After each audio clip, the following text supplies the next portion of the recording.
What's up, everybody? This is Ganji, and welcome back to my channel.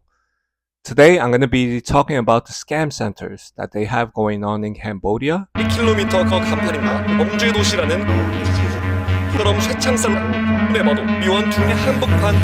And the reason I'm talking about this is lately they've been luring Korean nationals into Cambodia just to commit these crimes. It doesn't have to be Korean nationals because I happen to be Korean. It can be anyone, and I want to talk about it.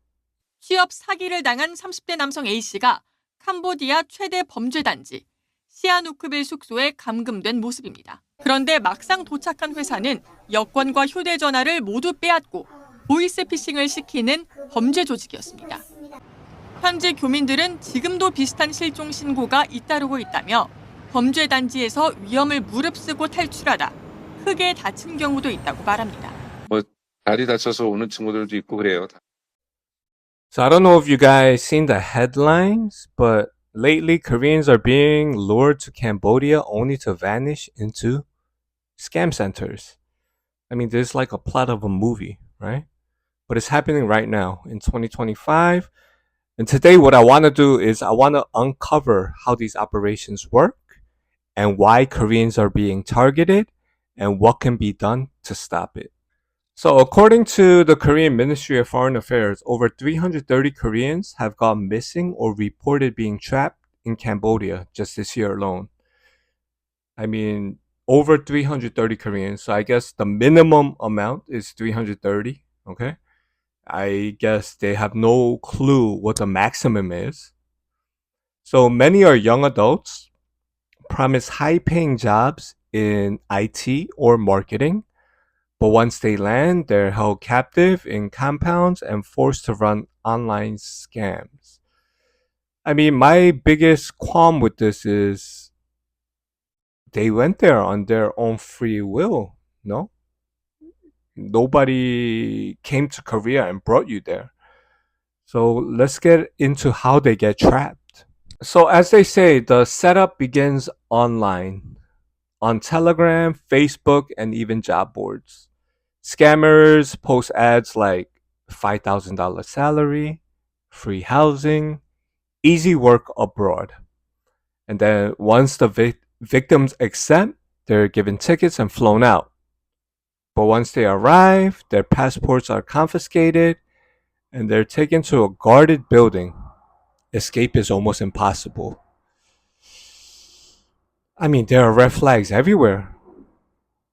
You should have, researched before you went. Once you arrived and got in the car and they said, give me your passport. I mean, this is a given. I mean, do we not know about this? Like, what do you call it? Is it gullible? Is it gullible? Is it, it's almost unheard of. But then again, I don't know. Like, I'm not 20, 30 years old. I'm over 40. I grew up in New York and I have my six senses, if you would like to say, if that's what it's called, but I wouldn't have even got on that flight. Let's keep it moving. So, once inside, the victims, they're forced to run scams, romance schemes, crypto fraud, and pig butchering. And for those of you that don't know, pig butchering is just the analogy of fattening up a pig before you slaughter it so you get the most out of it, And those who refuse to work are beaten, starved, and shocked with stun guns. So it's basically fueled by global online crime networks that are disguised as conglomerates in Cambodia. So the man of the hour, there are news headlines about a person called Chen Z. I don't know how to pronounce ZHI. I just pronounce it Z. And he's the head of the Prince Group, which is a conglomerate in Cambodia. Let's look at this article. So in October 2025, the U.S. Department of Justice indicted Chen Z, the powerful head of Cambodia's Prince Holding Group.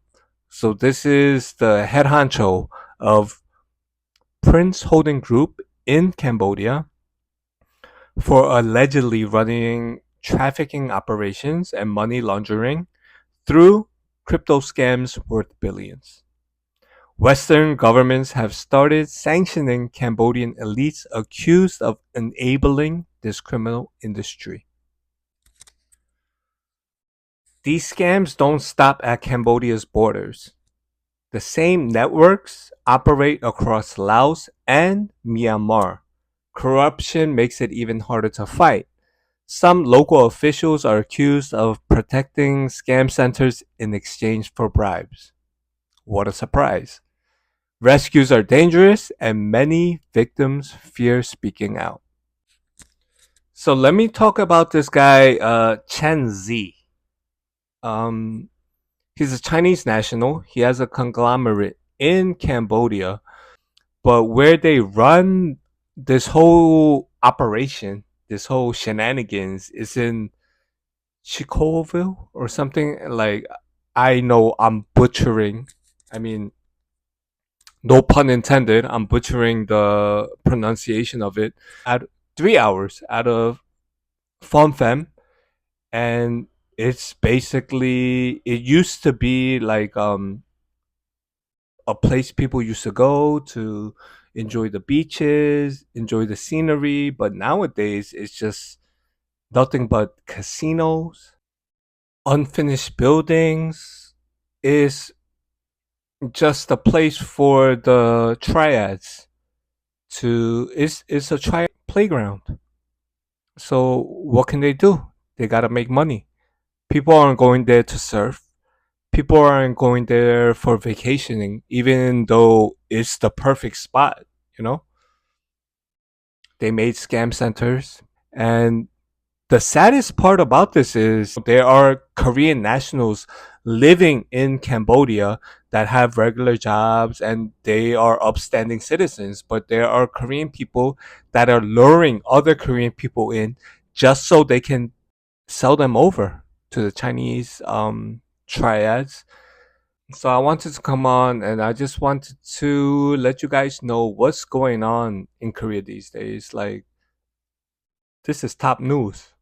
This is almost unheard of, like modern day slavery happening in Southeast Asia where Koreans are involved.